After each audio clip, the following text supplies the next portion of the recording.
IMO, le congrès immobilier FNAIM. Bonjour Véronique Madelrieux. Bonjour. Bonjour Arnaud Coll. Bonjour. Véronique, vous êtes administratrice à la FNAIM, vous êtes aussi la présidente directrice générale de Ginet Immobilier. Tout à fait. Vous, Arnaud, vous êtes coprésident de la commission syndic de la FNAIM et directeur de Capmimo. Vous venez d'animer une table ronde, un atelier sur l'évolution du métier de syndic.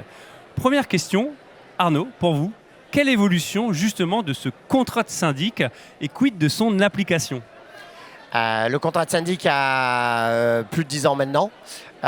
Donc comme la révolution n'a eu de cesse d'évoluer ces 10 dernières années, il est nécessaire pour nous de revoir ce contrat et de le mettre au goût du jour en fonction de toutes ces réglementations et pour permettre à la profession de facturer toutes les nouvelles obligations qui nous ont affectées depuis ces années et qui ne rentrent pas forcément dans la gestion courante. Donc c'est un combat que mène la fédération, en plus bien évidemment de l'indexation des honoraires d'état daté. Voilà parmi les chantiers que nous avons à mener et que nous menons au sein de la fédération.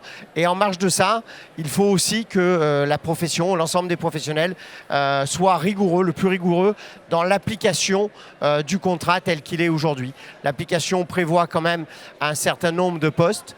Et il faut que tous ces postes puissent être vraiment cabinet par cabinet, appliqués ligne par ligne, si j'ose dire, puisqu'il permet d'ores et déjà un large panel de facturation. Il faut que l'ensemble des professionnels arrivent à appliquer. Il en va souvent de la rentabilité et la profitabilité de nos cabinets. Et c'est donc un point important qui doit être saisi par l'ensemble de la profession. Merci beaucoup. Véronique, sur un autre point abordé ce matin à cet atelier, il y avait la loi Habitat dégradé et une distinction importante à faire entre les copropriétés financièrement fragiles et l'habitat dégradé. Il y avait aussi une alerte qui a été communiquée ce matin. Tout à fait. Donc, Habitat dégradé regroupe donc ces copropriétés financièrement fragiles et la notion introduite par la loi prévoit une sanction pour les syndics qui laisseraient sans saisir un mandataire ad hoc des copropriétés ayant plus de 15 ou 25% d'impayés en fonction de leur taille. Le juge pourrait, dans ce cas-là, imputer les frais de l'administrateur judiciaire au syndic de copropriété. Donc nous devons redoubler et nous devons dire à nos équipes de redoubler de vigilance pour le recouvrement des charges à ce niveau-là pour éviter d'avoir ces pénalités qui pourraient être dramatiques pour nos cabinets. En ce qui concerne l'habitat dégradé, donc le bâti dégradé, nous constatons que 90% des bâtiments que nous gérons sont en bon état.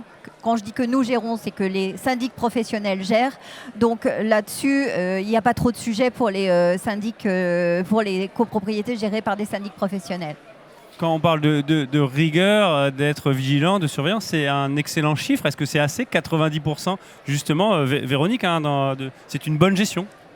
Tout à fait. En plus, l'article 18 de la loi de 65 désormais prévoit que nous devons améliorer le bâti et non plus seulement l'entretenir. Donc c'est une mission qui nous incombe de par la loi. Juste un mot pour ajouter, si tu veux bien, il y a avec la loi Habitat dégradé le syndic d'intérêt collectif qui apparaît. Et ce syndic d'intérêt collectif, il ne faut pas minimiser aujourd'hui son importance. C'est quand même un enjeu pour la profession, potentiellement un risque avec demain une nouvelle forme de concurrence de sociétés qui aujourd'hui n'exercent pas le métier, qui demain pourraient être incitées, telles que les d'HLM ou autres, de venir faire nos métiers. Donc c'est vraiment un regard sur lequel la profession doit avoir et doit être vigilante. En continuant, pour parler de demain et des enjeux, on a les enjeux aussi sur les rénovations. Vous en avez parlé ce matin, les rénovations énergétiques pour les copropriétés, pour les syndics. On en est où exactement ? Les chantiers sont en cours. La loi nous prévoit que les syndics mettent à l'ordre du jour et fassent voter les plans pluriannuels travaux. On est en plein milieu de l'échéance, on arrive même vers la fin. Donc c'est en cours, c'est quelque chose que la profession doit s'emparer, doit mettre en œuvre. C'est un enjeu important pour nos clients parce qu'il en va de l'évolution de leur patrimoine, de leur charge de demain. Et c'est un enjeu pour la profession parce que c'est un travail important.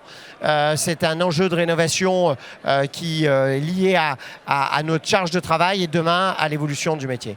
Et j'en profite juste pour terminer que dans cette optique, la Fédération a mis en place cette année les premiers Grands Prix de la rénovation énergétique.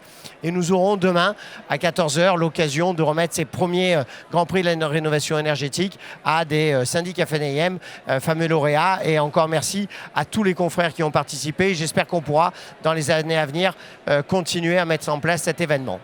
Merci beaucoup Arnaud Coll, merci beaucoup Véronique Madel-Rieu. Merci. Merci.